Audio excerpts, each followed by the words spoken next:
Hi, this is Mohan Roy, founder of Career Path Institute. आप सभी का हमारे यूट्यूब चैनल पे स्वागत है। आज हम लोग डिस्कस करने वाले हैं 20 मई के चेतना सत्र के मॉड्यूल को। तो चलिए देखते हैं आज का हम लोग का मॉड्यूल क्या था, इसमें कौन कौन सी इम्पोर्टेंट चीज़ दिए हुए हैं। ठीक है, आप डेट यहाँ पे देख सकते हैं 20 मई का है। उसके बाद आज के दिन ही करीब 10 महीने के सफ़र के बाद 20 मई 1498 को वास्को डी गामा भारत के दक्षिणी छोर पर कालीकट के तट पर पहुंचा था। जुलाई 1497 में पुर्तगाल के युवा नाविक वास्को डी गामा भारत की खोज में निकला। कालीकट में 3 महीने बिताने के बाद वो वापस पुर्तगाल लौटा।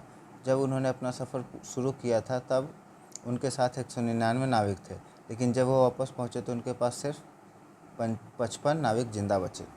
उसके बाद नेक्स्ट हम लोग का है सुमित्रा नंदन पंत का जन्म 20 मई 1900 को उत्तराखंड भारत में हुआ था। वे हिंदी साहित्य में छायावाद युग के 4 स्तंभों में से एक थे।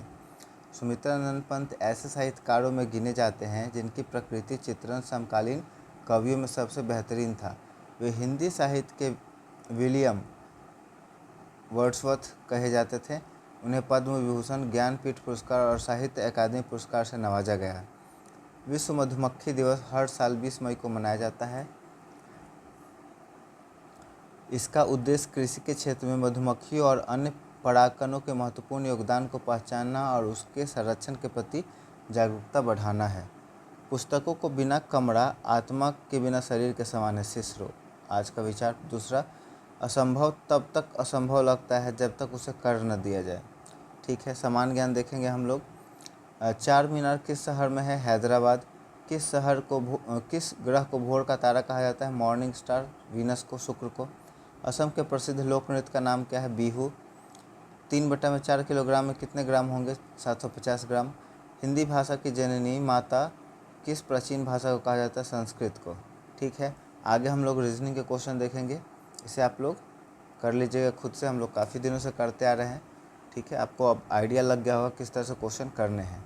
और इंग्लिश हिंदी के कुछ वर्ड हैं, यहाँ से आप इसको देख लें और रिपीट कर लें। वीडियो थोड़ा सा आज मैं जल्दी ख़त्म करूँगा क्योंकि रात काफ़ी ज़्यादा हो गई है। 9:48 अभी हो रहा है, आप ऊपर डेट देख रहे होंगे टाइम, तो इसको जल्दी जल्दी हम लोग ख़त्म कर लेंगे। प्रेरक प्रसंग में हम लोग देखेंगे 15वीं शताब्दी के अंत में यूरोप के लिए भारत तक पहुंचने का सीधा समुद्री रास्ता खोजना एक असंभव सपना जैसा था। इसके पहले कई नाविकों ने कोशिश की थी, लेकिन वे समुद्र के भयंकर तूफानों और अज्ञात राष्ट्रों के डर से वापस लौट गए थे। पुर्तगाल के राजा ने इस अत्यंत कठिन और जोखिम भरे मिशन के लिए वास्को डी गामा को चुना। 8 जुलाई 1947 को वास्को डी गामा 4 जहाज़ों और 199 नाविकों के दल के साथ लिस्बन से रवाना हुआ। उनके सामने एक ऐसा महासागर था जिसका कोई नक्शा नहीं था। यात्रा के दौरान उनका सामना अटलांटिक महासागर के भयानक तूफानों से हुआ। महीनों तक ज़मीन का कोई टुकड़ा न दिखाई देने के कारण नाविकों में निराशा फैल गई। पीने के लिए पानी की कमी और स्कर्वी जैसी बीमारी के कारण कई नाविक दम तोड़ने लगे। स्थिति इतनी बिगड़ गई थी कि डर के मारे नाविकों ने विद्रोह कर दिया और जहाज़ को वापस मोड़ने की मांग की। उन्होंने वास्को डी गामा को बंदी बनाने की साजिश भी रची, लेकिन वास्को डी गामा का संकल्प हिमालय जैसा मजबूत था। उन्होंने विद्रोही नाविकों को लोहे की बेड़ियों में जकड़ दिया और गरजते हुए कहा, जब तक मैं भारत का तट नहीं देख लेता मेरे जहाज़ पीछे नहीं हटेंगे। अपने अटूट साहस के दम पर उन्होंने अफ्रीका के दक्षिणी कोने में केप ऑफ गुड होप को पार किया और आगे बढ़ते हुए 20 मई 1498 को भारत के कालीकट कोझिकोडे तट पर कदम रखा। इस खोज ने न केवल यूरोप को भारत से जोड़ा बल्कि वैश्विक व्यापार के इतिहास की दिशा को हमेशा के लिए बदल दिया। ठीक है, ये प्रेरक प्रसंग था एक नाविक का। और यहाँ पे अब हम लोग देखेंगे 9 से 12 के लिए, और आज के विचार से शुरू करेंगे। कन्फ्यूशियस ने कहा है, अपने जुनून को अपना पेशा बना ले तो कभी आपको काम नहीं करना पड़ेगा।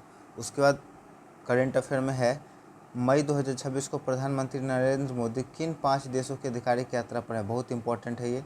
यूएई, नीदरलैंड, स्वीडन, नॉर्वे और इटली। अब इटली में अभी तक पहुंच चुके हैं जब मैं वीडियो बना रहा हूं तो, है ना। तीसरा भारतीय नॉर्डिक शिखर सम्मेलन कहाँ आयोजित किया गया? Oslo, Norway. नॉर्डिक देशों की संख्या कितनी है? नॉर्डिक देशों की संख्या 5 है। नॉर्वे, डेनमार्क, स्वीडन, फिनलैंड और आइसलैंड। इटली के प्रधानमंत्री कौन है? Giorgia Meloni. उसके बाद सामान्य ज्ञान के क्वेश्चन है, मैनचेस्टर ऐतिहासिक रूप से किस उद्योग का मुख्य केंद्र था? सूती वस्त्र के लिए। अफ्रीका के कालाहारी मरुस्थल के मुख्य शिकारी निवासी कौन थे? बुशमैन। किस जनजाति के लोग इग्लू बना कर रहते हैं? एस्किमो के। ठीक है। दक्षिण अफ्रीका का जोहान्सबर्ग शहर किस खनिज के खनन के लिए जाना जाता है? सोना। विश्व में प्रसिद्ध बॉक्साइट का सबसे बड़ा उत्पादक देश कौन है? ऑस्ट्रेलिया। ठीक है। यहाँ पे कुछ वर्ड है हिंदी इंग्लिश के, इसे हम लोग देखेंगे। ऊपर वाले को हम लोगों ने स्किप कर दिया था। अविस्मरणीय जिसे भूला न जा सके। आकस्मिक मतलब अचानक से, अनुवांशिक मतलब पीढ़ी दर पीढ़ी, कालिक मतलब समय से संबंधित। मेटिकुलस स्क्रपलस अति सावधान, सूक्ष्मता पर ध्यान देने वाला। मिटिगेट एसुएज कम करना, शांत करना। ठीक है। ऑब्ड्यूरेट ऑब्स्टिनेट जिद्दी, ढीठ। यहाँ पे बिहार विशेष कुछ वर्ड हैं, इसे हम लोग देखेंगे। बिहार के किस क्षेत्र में खड़गपुर की पहाड़ियाँ स्थित है? मुंगेर में। बिहार के किस जिले में पंत वन्यजीव अभयारण्य है? नालंदा, राजगीर में। बिहार के किस मुख्यमंत्री के कार्यकाल इतिहास के सबसे छोटा कार्यकाल माना जाता है? सतीश प्रसाद सिंह, 5 दिन का। मुझे लगा था जीतन राम मांझी का होगा, लेकिन उनसे भी छोटा है। बिहार का वह कौन सा जिला है जिसकी सीमा झारखंड और पश्चिम बंगाल दोनों राज्यों को स्पर्श करती है? कटिहार। ठीक है। यहाँ पे रीजनिंग के क्वेश्चन है, इसे आप कर लेंगे। मुझे उम्मीद है वीडियो आपके लिए काफ़ी हेल्पफुल रहा होगा। वीडियो पसंद आया हो तो वीडियो को लाइक कर दें, दोस्तों और परिवार के सदस्यों के बीच में ज़रूर शेयर कर दें। और यदि आप हमारे चैनल को सपोर्ट करना चाहते हैं तो चैनल को सब्सक्राइब कर दें। Thank you so much.